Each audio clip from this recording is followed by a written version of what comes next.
जनजागृती किंवा सर्व इंटरनल मेडिसिन अँड फिजिशियन डॉक्टरांची टीम या ठिकाणी उपस्थित आहे। तर आजच्या आपल्या या कार्यक्रमासाठी उपस्थित आहेत doctor Rakesh Patil sir, doctor Sushil Anturlikar sir, doctor Paresh Alwani sir, doctor Rajashree Dhongade madam, doctor Swapnil Kakad sir या ठिकाणी सर्वजण आपल्यासोबत उपस्थित। यामधले डॉक्टर स्वप्नील काकड सर जे आहेत ते छातीरोग तज्ज्ञ आहेत। आजार किंवा वेगवेगळे इन्फेक्शन किंवा वेगवेगळ्यांविषयी जनजागृती प्रतिबंध हा सर्वोत्तम उपाय या महत्त्वपूर्ण विषयावर अजून विषय लांबवण्यापेक्षा आपण डायरेक्टली डॉक्टरांकडे वळूया।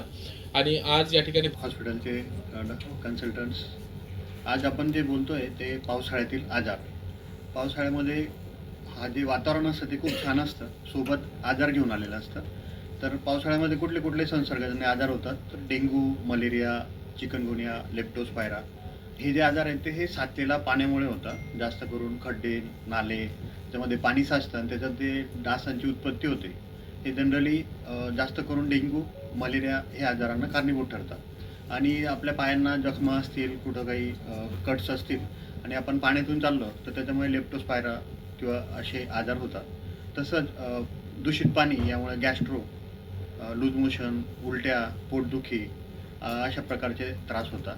तसंच जे सर्दी, खोकला, व्हायरल इन्फेक्शन्स, थ्रोट पेन, कफ हे जे असतं हे संसर्गजन्य असतं। जर ती डाएट ठेवणं आणि ताप आला किंवा कुठल्याही प्रकारचं इन्फेक्शन वाटलं तर त्वरित डॉक्टरांना संपर्क साधणं हे खूप महत्त्वाचं आहे। तर ह्या गोष्टी फॉलो केल्या तर आपण ह्या गोष्टी आजारांपासून बचाव करू शकतो। सुरू झालाय, पण पावसाळा जसं सरांनी सांगितलं की ज्या पद्धतीने आनंदाचं वातावरण एक घेऊन येतो त्यासोबत एक रोगराई पण वाढते, सगळ्यांना इन्फेक्शस किंवा संसर्गजन्य आजार। त्याचं चेस्ट फिजिशियन म्हणून जे रुग्ण माझ्या संपर्कात येतात त्यामध्ये सर्वात जास्त रुग्ण म्हणजे न्यूमोनियाचे असतात, ज्यामध्ये 3 प्रकारचे न्यूमोनिया आपण बघतो, व्हायरल, बॅक्टेरियल आणि फंगल।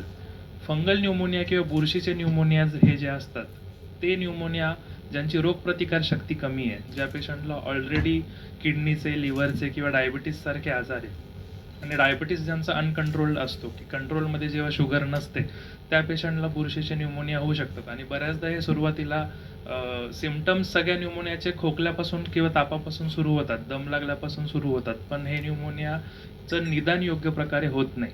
तर अशा न्यूमोनियासाठी जर पेशंटला लवकर त्याचं निदान झालं तर त्याची पुढचे जे आउटकम किंवा रिझल्ट्स असतात, न्यूमोनिया बरा होण्याचं जे प्रमाण असतं ते चांगलं असतं। सो हे न्यूमोनियाज मिस न होण्यासाठी सर्वात लवकरात लवकर जर तुम्ही तुमच्या योग्य डॉक्टरांचा सल्ला घेतला तर असे न्यूमोनियाज आपण लवकर निदान करू शकतो। सो अशा रुग्णांसाठी माझा एकच सल्ला राहील की तुम्ही तुमच्या चेस्ट फिजिशियनचा योग्य सल्ला घेतला पाहिजे। जे रुग्ण इनहेलर्सचा किंवा दम्याच्या पंपाचा वापर करताय किंवा ज्या रुग्णांना वाफेचं औषध किंवा दम्याची औषधं चालू आहेत ते त्यांनी या वातावरणामध्ये रेग्युलरली त्याचा वापर केला पाहिजे। आणि प्रिव्हेन्शनसाठी तुमचं संतुलित आहार, त्यासोबतच तुमचं रेग्युलर एक्सरसाइज, श्वासाचे व्यायाम, प्राणायाम सारखे एक्सरसाइजेस तुम्ही रेग्युलर केले पाहिजे। आणि ज्या रुग्णांना बाकीचे आजार सोबत असतात, म्हणजे फक्त दमा असं नाही पण किडनीचे आजार, लिव्हरचे आजार, डायबिटीस सारखे आजार, हायपरटेन्शन हे ज्यांना सोबत आहे त्यांनी ते आजार पण योग्य प्रकारे कंट्रोलमध्ये ठेवण्यासाठी आपल्या फिजिशियन आपण सर्वजण करतो। पण 18 वर्षापेक्षा जास्त जे असतात त्यांना पण आता ॲडल्ट वॅक्सिनेशन प्रोग्राम जो असतो की प्रौढ लसीकरण आपण सर्व गव्हर्नमेंटकडनं कंपल्सरी नाही आहे, पण जे रुग्णांना न्यूमोनिया, दमा, डायबिटीस, किडनी, लिव्हरचे आजार आहेत त्यांनी हे लसीकरण घेणं किंवा लस घेणं तुमचा पुढचं कॉम्प्लिकेशन्स प्रिव्हेंट करायला किंवा टाळायला मदत करू शकतं। हे वॅक्सिनेशन हानिकारक नसतं, पण तुमच्या आजाराची सिव्हिरिटी जी असते ती कमी ठेवतं। त्यामुळे न्यूमोकोकल आणि फ्लू किंवा इन्फ्लुएन्झाचं वॅक्सिन्स वेळेवरती त्याचे शॉट्स घेऊन आपण न्यूमोनियाचे कॉम्प्लिकेशन्स जे असते त्याची तीव्रता जी असते ती आपण कमी ठेवू शकतो। नमस्कार सगळ्यांना, मी डॉक्टर सुशील सुरेश अंतुर्लीकर। अशोका मेडिसिन आपला आहे की प्रिव्हेंटिव्ह मेडिसिन ॲक्च्युली। तर सगळ्यात महत्त्वाचं म्हणजे आपल्या सगळ्यांनी रेग्युलर हेल्थ चेकअप केलं गेलं पाहिजे, ठीक आहे। आता रेग्युलर हेल्थ चेकअप का केलं गेलं पाहिजे तर त्याचं महत्त्व ॲक्च्युली सगळ्यांना माहिती पाहिजे की जसं आता आपल्याकडे काही वस्तू असतात, जसं की आपण गाडी म्हटली 4 व्हीलर 2 व्हीलर है ना, तर ती जास्तीत जास्त टिकावी याच्यासाठी आपण तिचं कंटिन्युअस 6 महिन्यांनी म्हणा किंवा वर्षांनी मेंटेनन्स करत असतो. तसंच आपल्या शरीरासाठी सुद्धा हे मेंटेनन्स गरजेचं असतं. तर आजकाल आपण बघितलं असेल बरेचसे आजार जसे मधुमेह झालं, डायबिटीज ज्याला म्हणतो, उच्च रक्तदाब, हायपरटेन्शन, डिस्लिपिडिमिया म्हणजे रक्तातलं कोलेस्ट्रॉल वाढतं, त्याच्यानंतर लठ्ठपणा, ओबेसिटी तो पण एक प्रकारचा आजारच आहे, त्याच्यानंतर मूत्रपिंडाचे आजार असतात, वेगवेगळ्या प्रकारचे कर्करोग असतात. असे सर्व प्रकारचे जे काही आजार असतात, बरेचसे आजार ज्याच्यामध्ये जर पेशंटला झाले पण त्याचे लक्षणं लवकर दिसत नाही, तर असे काही आजार आहे जे आपण जे प्राथमिक तपासण्या असतात, हेल्थ चेकअप असतं, त्याच्यामधून आपण पिकअप करू शकतो. आणि सगळ्या डॉक्टरांना आपण ऐकलं की आहार आणि व्यायाम हे किती महत्त्वाचं आहे. आणि सर्वात महत्त्वाचं म्हणजे सर्वात कॉमन जे ह्या गोष्टी आहेत, सर्वात कॉमन आजार म्हणजे शुगर, डायबिटीज आणि उच्च रक्तदाब, हायपरटेन्शन हे सर्वात कॉमन आहे. आणि सर्वात महत्त्वाचं म्हणजे काय, हे जे आजार आहेत दोघेही, त्याला chronic diseases, chronic lifestyle related diseases म्हणतो आपण. तर हे क्रॉनिक लाईफस्टाईल डिसीजेस हे सर्वात आधी तर आपल्याला सुरुवातीच्या स्टेजला समजत नाही. आणि जेव्हाही आपल्याला कळतं की आपल्याला हे शुगर किंवा BP झालेलं आहे, तेव्हा ते ऑलमोस्ट एक मॉडरेट स्टेजपर्यंत येऊन जातं. आणि तेव्हा आपल्याला कळतं की अरे बाबा आपल्याला शुगर आणि BP झालेलं आहे. त्याबद्दल मी खूप थोडक्यात सांगेल की ह्या 2 गोष्टींसाठी आपल्याला मेन गोष्टी काय केले पाहिजे, हे म्हणजे BP आणि शुगर टाळण्यासाठी आपण काय केलं पाहिजे. तर सर्वात महत्त्वाचे म्हणजे संतुलित आहार, सर्वात आधी दररोज व्यायाम, वजन नियंत्रण आणि तणाव कमी करणे. अल्वानी सरांनी आता तेलाबद्दल सांगितलं, तर बऱ्याच लोकांना स्ट्रेस झालाय, त्याचा उपचार काय करायचा आता. अर्धा लिटर तेलामध्ये घर कसं चालवायचं, इकडे बरेच लोकांना स्ट्रेस आला होता. तर माझा टॉपिक आहे आज व्हायरल इलनेस इन मॉन्सून, पचनाचे आजार आणि ॲडल्ट वॅक्सिनेशन, स्पेसिफिकली प्रौढांमध्ये.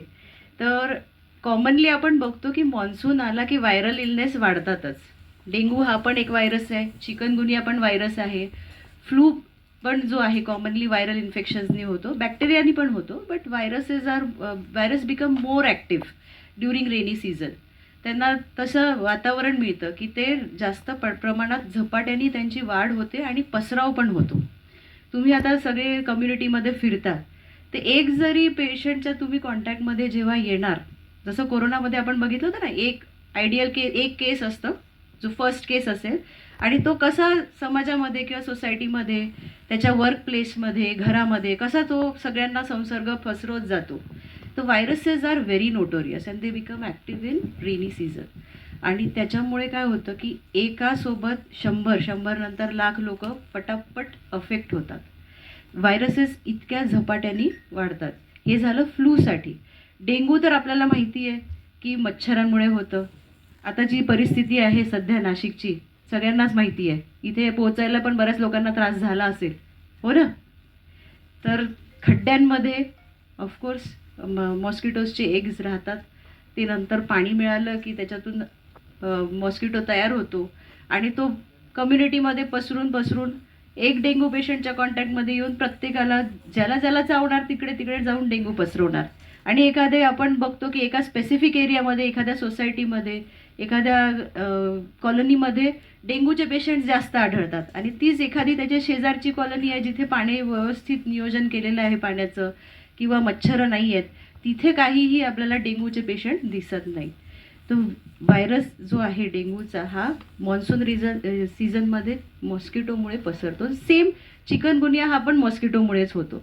अशा ठिकाणी जाणार आहे जिथे गर्दी आहे, तिथे आपणही मास्क वापरायला काही हरकत नाही. कोरोना गेला म्हणून आपण सगळं विसरायचं असं नाही आहे.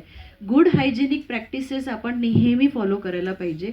जे आपल्याला कोरोनामध्ये शिकायला मिळालं की मास्क घाला, हात धुवा, डिस्टन्स मेंटेन करा, आता ते विसरायचं नाही आहे. उलट ते आपण त्याच्यातून धडा शिकून पुढे प्रिव्हेन्शनसाठी काम करायचं आहे. कारण एक छोटंसं व्हायरलचं इन्फेक्शन बऱ्याच लोकांना निमोनिया मध्ये त्याचं कन्व्हर्जन होतं आणि आय सी यूमध्ये ॲडमिट करावं लागतं. आणि आय सी यूमध्ये ॲडमिट होणं म्हणजे सोपी गोष्ट नाही आहे. बरं झाल्यानंतरही लंग होऊ शकतो असं नाही आहे. It will cause side effects in later. वॅक्सिनेशनमुळे काहीतरी नुकसान झालं. कुठल्या आजार कॉमन आहेत हे माहिती असणं डॉक्टरला गरजेची आहे. करतो लॅब 1 लॅब 2 तर त्यातला कुठला ग्राह्य धरला पाहिजे रिपोर्ट? लॅब 1 लॅब 2 म्हणजे आपण काही तपासणी केल्यानंतर आहे ना, तर तपासणी केल्यानंतर 1 वेळेस केलं 2 वेळेस केलं त्यातला कुठला ग्राह्य धरता असा report कसं असावा? असतं, डेंग्यूचं जे आहे ना इन्फेक्शन, एक इन्क्युबेशन पिरियड म्हणतो आपण त्याला. ओके. डास चावला आणि त्याचे लक्षणं सुरुवात व्हायला एक वेळ जातो 3 ते 7 दिवसाचा.